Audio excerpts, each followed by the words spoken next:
ꯈꯨꯔꯨꯝꯖꯔꯤ ꯃꯌꯥꯝ ꯉꯁꯤꯗꯤ ꯍꯪꯒꯥꯝ ꯃꯔꯨꯒ ꯉꯥꯒ ꯊꯣꯡꯖꯔꯛꯀꯦ ꯃꯌꯥꯝꯅꯁꯨ ꯀꯃꯦꯟꯇ ꯃꯌꯥꯝ ꯍꯥꯏꯕꯤꯔꯩꯗꯅ ꯑꯗꯨꯅ ꯉꯁꯤꯗꯤ ꯌꯥꯝꯅ ꯂꯥꯏꯅ ꯑꯗꯨꯒ ꯌꯥꯝꯅꯁꯨ ꯃꯍꯥꯎ ꯂꯩꯅ ꯂꯣꯏꯅꯅ ꯍꯪꯒꯥꯝ ꯃꯔꯨꯁꯦ ꯀꯃꯥꯏꯅ ꯊꯣꯡꯉꯒꯗꯤ ꯈꯥꯔꯣꯏ ꯍꯥꯏꯕꯗꯨꯁꯨ ꯑꯩ ꯚꯤꯗꯤꯑꯣꯁꯤꯗ ꯍꯥꯏꯖꯔꯛꯀꯦ ꯃꯌꯥꯝ ꯚꯤꯗꯤꯑꯣꯁꯦ ꯁ꯭ꯀꯤꯞ ꯑꯝꯇ ꯇꯧꯗꯅ ꯂꯣꯏꯕ ꯐꯥꯎꯕ ꯃꯤꯠꯌꯦꯡ ꯇꯥꯕꯤꯌꯨ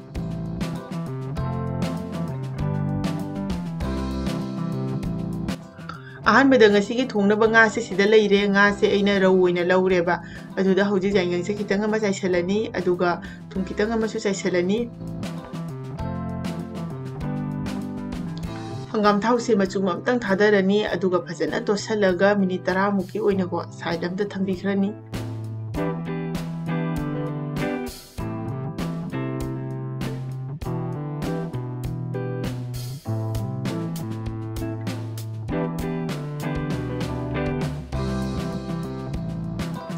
ꯁꯤꯗꯅ ꯉꯁꯤꯒꯤ ꯌꯦꯟꯁꯥꯡ ꯊꯣꯡꯕꯁꯤꯗ ꯍꯥꯞꯅꯕ ꯃꯆꯜꯁꯤꯡꯅꯤ ꯆꯅꯝ ꯂꯩꯔꯦ ꯁꯤꯡ ꯈꯤꯇꯪ ꯑꯃ ꯂꯧꯔꯦ ꯑꯗꯨꯒ ꯁꯤꯅ ꯐꯗꯤꯒꯣꯝꯒꯤ ꯃꯆꯩꯗꯨꯅꯤ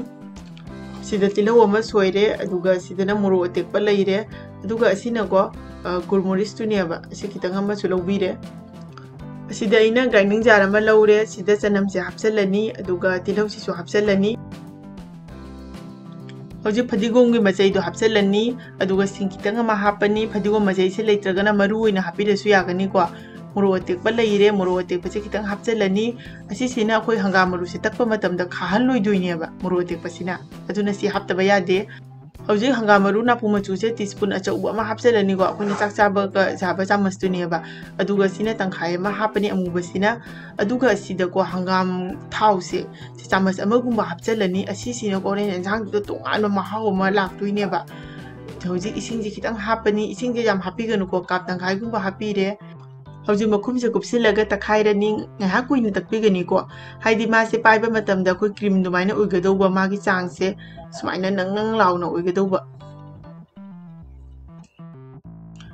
Hoji amuko tomato se kitang chawba ma laure asi su phajana takhaibirani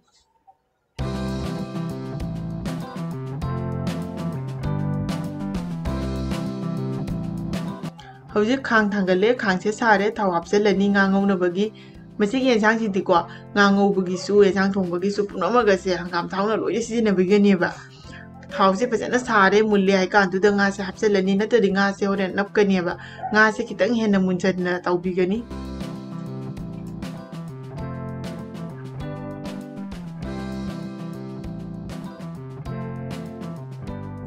nga se yare aduna haujiga si lauthokpirani Hojik thau se sare jira mapum se kitang thadarage aduga tespata hapsalani Manam nungsina ba elaichi se kitang ama hapsalani aduga sagi tomato takhai duna thambado hapsalani Hojik asida ngasagi hangam maru gi paste takna thambado asi hapsalani ba asi sangi se ngasagi phadigom hapkhibaduna ni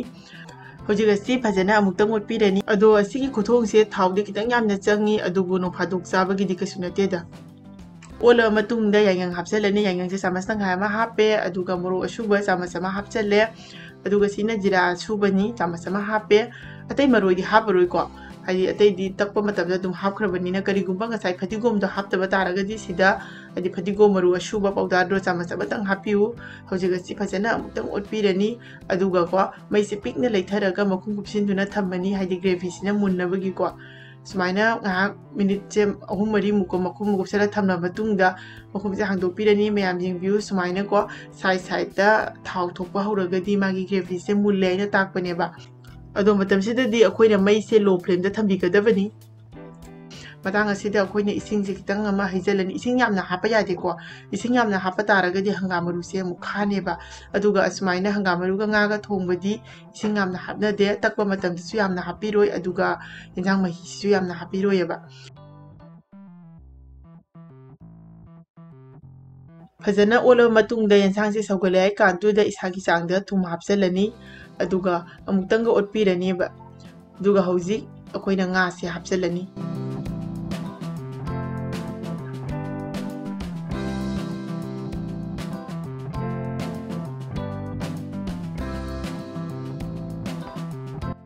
ngase habla matungda yensang se amutang phajana otpirani aduga phajana haidi minute ani muktang sawalani ba minute ani muk sawra matungda mai se thingjan birani aduga mathakta phadigom jaselani aroi bede ko moro otik pase tangkai tawraga kitang hapirani asina horen yensang se chaba matamda yamna mahau leibani ado mayam asini ngasigi aigi hangam maruga ngaga thongbagi recipe ase ado asise yamna su hawi aduga yamna su lai aduna mayam su sungsoi soidana try amtangi tawbiu mayam ngasigi aigi khuthong se asmaina thongaga chaba matamda ko haidi akhoi restaurant da chaba do adu mahau se kaimta khenaroyaba aduna mayam ngasigi aigi video se mayam na yingbira matungda soidana nungairagadi comment amtangdi tawbiramu loina na channel asibu su like share subscribe to work biganu patang da su ano ba hawa mathel mayam puduna raksage ngasigi di matang asida loisinjerage mathangi video da mungana thingnarasi bye bye